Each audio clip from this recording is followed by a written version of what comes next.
इस वक्त हम लोग शंभू बॉर्डर पर हैं और शंभू बॉर्डर पर पुलिस किस तरह से प्रदर्शनकारियों पर किस तरह की कार्रवाई कर रही है और किस तरह की चीज़ें इनके खिलाफ हो रही हैं वो मैं आपको दिखा रहा हूं। आप देखिए कि यहाँ पर अब पुलिस पैलेट गन का इस्तेमाल कर रही है और पैलेट गन का इस्तेमाल हो रहा है यहाँ पर। आप देखिए कि ये देखिए इनकी आंख पे लगा है और अभी अभी ये चोटिल होकर आए हैं और अभी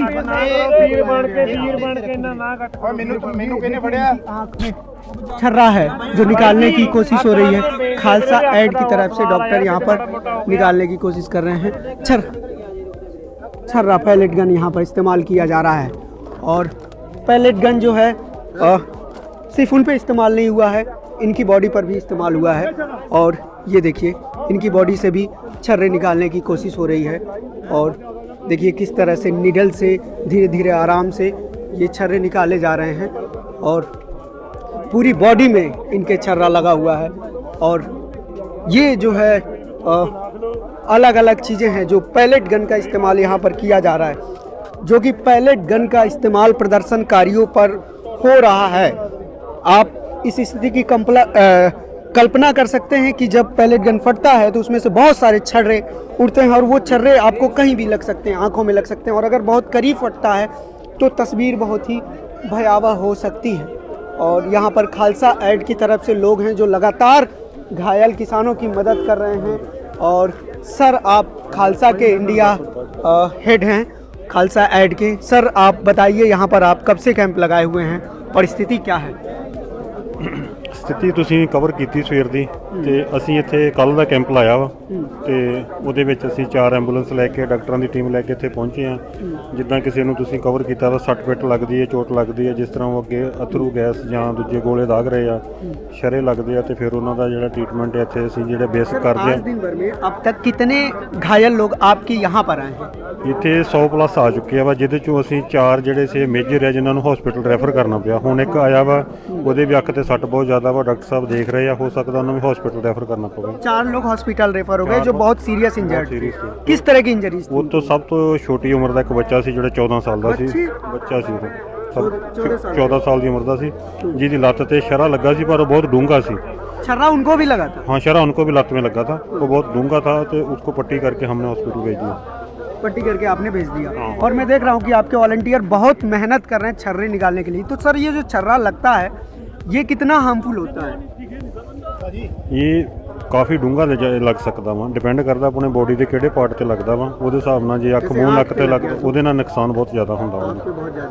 मतलब बॉडी के अगर किसी भी सेंसिटिव पार्ट पे वो लगता है तो उसका नुकसान बहुत लॉन्ग टर्म हो सकता है और परमानेंट इंजरी भी हो सकती है। हो सकती है परमानेंट इंजरी यहाँ पर हो सकती है। और ये खालसा एड की तरफ से आप देखेंगे इंतज़ाम है और सारे फर्स्ट एड के यहाँ पर इंतज़ाम है, प्रॉपर ट्रीटमेंट किया जा रहा है और एम्बुलेंस भी लगाई गई है और लगातार एम्बुलेंस यहाँ पे जा रही है और लगातार किसान यहाँ पर घायल होके आ रहे हैं और उनका इलाज लगातार यहाँ पर चल रहा है। और सर एक बार आप आइए। आप सर एडवोकेट है ना? सर आप एडवोकेट है ना? सर एक बार ये जो पैलेट गन का इस्तेमाल हो रहा है इसकी लीगलिटी को लेके क्लियर बताइए, क्या है इसकी लीगलिटी? क्या ये इस्तेमाल हो सकता है किसानों पे? कोई भी सभ्य समाज और सभ्य देश, उसमें एक सीमाएं उसकी होती हैं कि वो अपने जो नागरिक हैं, सामान्य नागरिक हैं, उनके ऊपर कितने बल का प्रयोग कर सकता है। ये एक मूल प्रश्न है, ठीक है। अब सरकार ने, ये देखिए आपके सामने लगातार आ रहे हैं लोग इस रात के समय, 12-12 साल के बच्चे हैं, 10-10 साल के बच्चे हैं जो अपने अभिभावकों के साथ आए हैं, जिनके इंटरनेशनली बैंड है सर। ये बिल्कुल बैन है। पैलेट बॉम्ब्स का प्रयोग एक सिविलाइज्ड कंट्री, सिविलाइज सरकार अपने ही नागरिकों के ऊपर जो शांतिपूर्वक तरीके से अपना आंदोलन कर रहे हैं और एक अपने रास्ते पे चले हुए हैं, सरकार ने ही उनको रोका है। अब सरकार ही उनके ऊपर लगातार ये पैलेट बम का प्रयोग कर रही है और इसकी इंटेंसिटी जो है वो आवर बाय आवर बढ़ती जा रही है। कल इनकी इंटेंसिटी कम थी, आज सुबह में उससे ज्यादा थी, दोपहर में उससे ज्यादा थी, अब बहुत ज्यादा है, अभी बढ़ी है। तो ये पैलेट गन का इस्तेमाल पहले कश्मीर में पत्थरबाजों पे किया बिल्कुल किया गया था, लेकिन उसके बाद सरकार को भी वहां भी एहसास हुआ कि ये गलत है और इसका प्रयोग रोका गया। इस पर बहुत बड़े सवाल उठे और लाजमी थे वो सवाल। जो इंजरीज होती थी वो परमानेंट हो जाती थी लोगों को। इंजरीज परमानेंट होती थी। और बात यह है कि इनोसेंट लोगों के ऊपर इस बल का प्रयोग क्यों? सबसे बड़ा सवाल यह है, हम सभ्य समाज में रहते हैं, हमारा we have rule of law, ये देश जो है किसी कानून से चलता है। जो कानून नागरिकों के ऊपर लागू है वो देश की सरकार के ऊपर भी लागू है।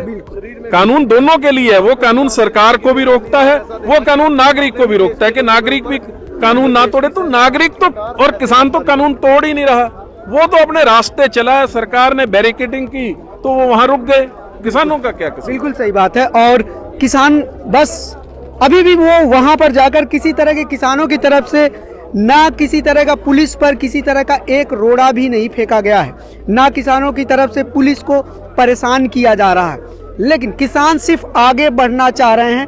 और एक तय दूरी है बहुत पहले तक, उससे अगर एक कदम भी आगे बढ़ते हैं तो इस तरह का उनके साथ बर्ताव किया जा रहा है। और ये पंजाब की टेरिटरी में हो रहा है सर, पंजाब की टेरिटरी में हो रहा है ना। लॉ जो है, हाँ, जो लॉ एंड ऑर्डर है वो संविधान के हिसाब से स्टेट सब्जेक्ट है। अगर पंजाब की धरती और सीमा में कुछ गलत हो रहा है तो पंजाब गवर्नमेंट और पंजाब की पुलिस को उसका कॉग्निजेंस लेगी ना। हरियाणा की सरकार अक्रॉस द बाउंड्री अपनी टेरिटरी से यहां पर, मैं तो इसको बम्बार्डमेंट ही कहूंगा ना, ये बमबारी क्यों कर रही है? छोटा हो बड़ा हो, बम बम है। तो इस तरह से यहाँ पर लगातार घायल आ रहे हैं। अभी एक बच्चे को लेके आया गया है, उसको भी इंजरी आई है। और आप देखेंगे, मैं आपको दिखाता हूँ कि एक बच्चे को लेकर आया गया है, छोटे बच्चे को लेकर। ये देखिए, ये इनकी उम्र देखिए। ये बच्चा यहाँ पर आया था प्रदर्शन करने, अपने लोगों का साथ देने, और इनको भी सीरियस इंजरी आई है और इनका यहाँ पर फर्स्ट एड दिया जा रहा है और इनके पैर पे चोट लगी है और इस तरह से यहाँ पर इलाज। और उन भाई साहब को भी आंख पे इंजरी आई है, उनका भी इलाज यहाँ पर चल रहा है। तो आपने देखा होगा कि लगातार किसान घायल हो रहे हैं, लगातार अलग अलग तरीकों से उनको घायल करने की कोशिश की जा रही है। और यहाँ पर जो खालसा एड के इंडिया हेड है, उन्होंने बताया कि आज दिन भर में 100 से ज़्यादा घायल किसानों का ट्रीटमेंट कर चुके हैं और 4 सीरियसली इंजर्ड लोगों को हॉस्पिटल रेफर किया जा चुका है। यह हालात इस समय यहाँ पर शंभू बॉर्डर पर है और इस तरह की तमाम हालातों पर हम लगातार नज़र बनाए हुए हैं। आप बने रहिए हमारे साथ और देखते रहिए मॉलिटिक्स। कैमरा पर्सन संजीत के साथ मैं अनमोल प्रीतम, शंभू बॉर्डर, पंजाब।